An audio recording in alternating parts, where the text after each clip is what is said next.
2010. So drug-resistant epilepsy has been said that is defined by failure of adequate trial of two well-tolerated drugs, given either as a monotherapy or in combination. So two important things here which we need to consider is how this guideline came up and why this guideline came up. So why I want to why first? Because in 2010 there were not many centers which were doing epilepsy surgical interventions, and they wanted to give a general guideline which can be implemented in lower socio-economic countries, middle-income countries, where we don't have a lot of epilepsy surgical centers.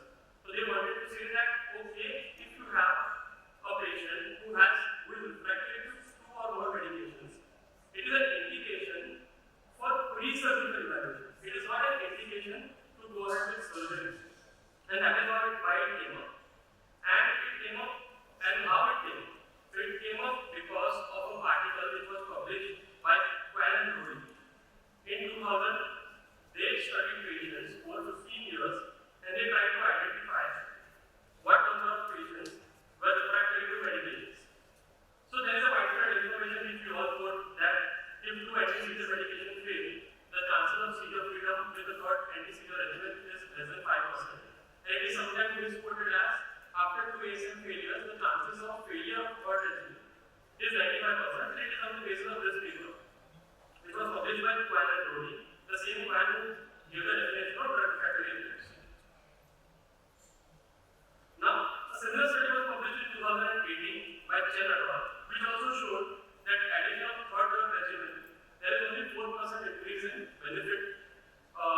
But we need to understand that these are population-based studies.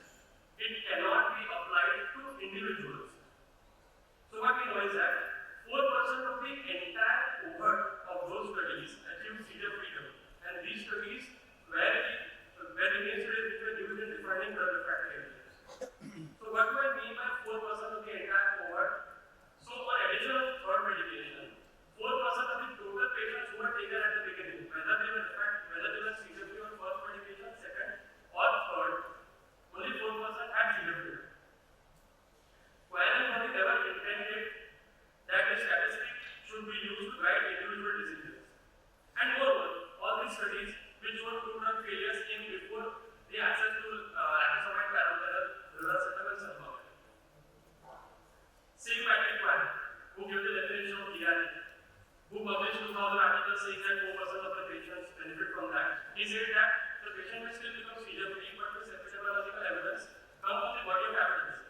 And most studies at that time were using old methodology. We all become wiser with age, and that is what he also felt himself, that the methodology which was used earlier to define drug refractory epilepsy was old, and right now IL is under the process of defining or redefining the drug refractory epilepsy definition. So is 5% really small?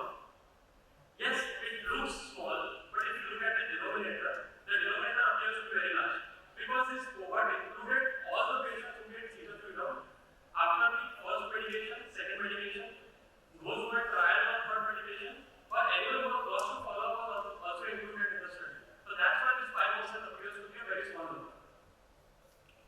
It is like saying that 1,000 patients came to my OPD with stroke, and the effective number of thrombosis is only 1%. Because the denominator is large.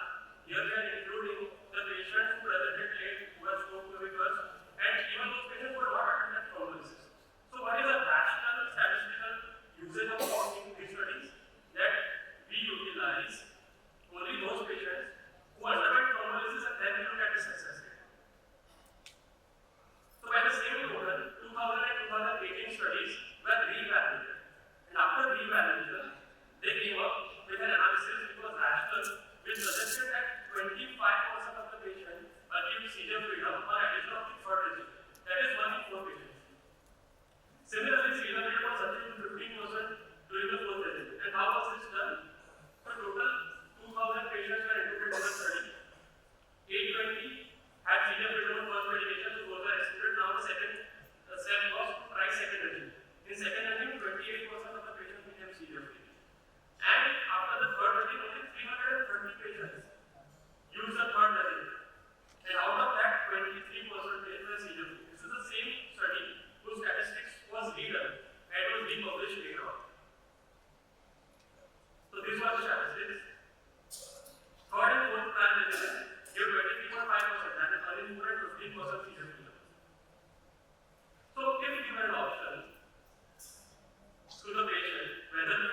expensive, it is unaffordable, and very few